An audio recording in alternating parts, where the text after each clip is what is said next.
ध्रुव, आपकी कोई बचपन की कहानी? सर हमेशा से so my father was in army, so I always wanted to join army as a military like special force.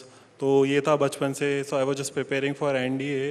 तो ज़्यादा मन नहीं लगता था, टू बी ऑनेस्ट बताऊँ। बस पापा को इतना देखता था। My father was very discipline in terms of diet, training and all.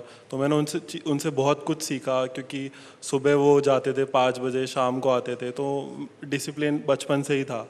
तो मैंने पापा was not in a favour to कि मैं जाऊं और क्रिकेट खेलूं, बिकॉज मिडिल क्लास फैमिली की होता है कि just go and do government job, कि इससे दोनों की फैमिली सिक्योर हो जाएगी।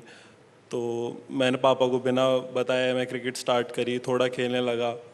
फिर पापा को पता चला कि ये वो, पापा ने मेरे को कन्विंस करने की कोशिश करी कि just do not play cricket, just focus on your study. तो मैं नहीं माना। तो अब सॉफ्ट कॉर्नर तो था कि पापा तो मान नहीं रहे, मम्मी मानेंगी। तो मैं मम्मी को भी पूछा, मम्मी थोड़ा कन्विंस हुई, फिर पापा से बात करी, फिर दोनों एक पेज पे।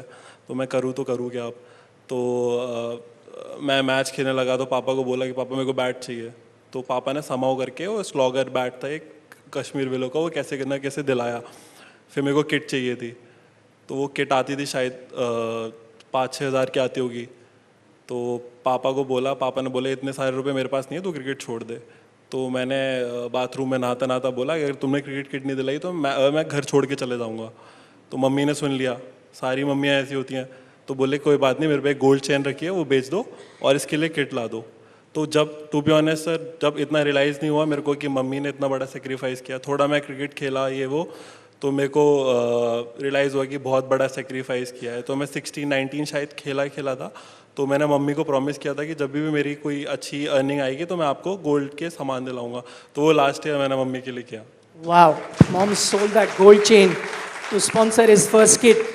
How much he loves his parents was also visible on the cricket field. When he got his first half century, he kind of dedicated it to his father. If we have that image, I'll show it to you. For those of you who saw that match, you would know what Dhruv did.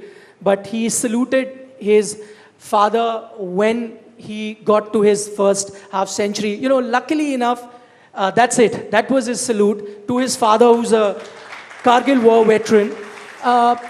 Even though I'm running short of time, but you know what, his father is here, so I'm going to take that liberty. Sir, मैं एक चीज़ पूछना चाहता हूँ आपसे।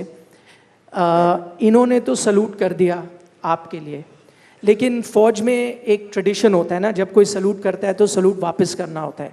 तो मैं चाहता हूँ कि इस सलूट का आपको रिप्लाई देना पड़ेगा और अपने बेटे को सलूट करना पड़ेगा। आप कर सकते हैं हमारे लिए? अगर खड़े हो जाएं आप। तो मैं भी इंडियन आर्मी में था और ये भी इंडिया के लिए खेल रहा है, तो सलूट वाली बात है तो मार सकता हूँ सलूट। वो भी भारत के लिए खेल रहा है। बिल्कुल, तो दे दीजिए। Lovely, sir. Thank you so much. Thank you so much.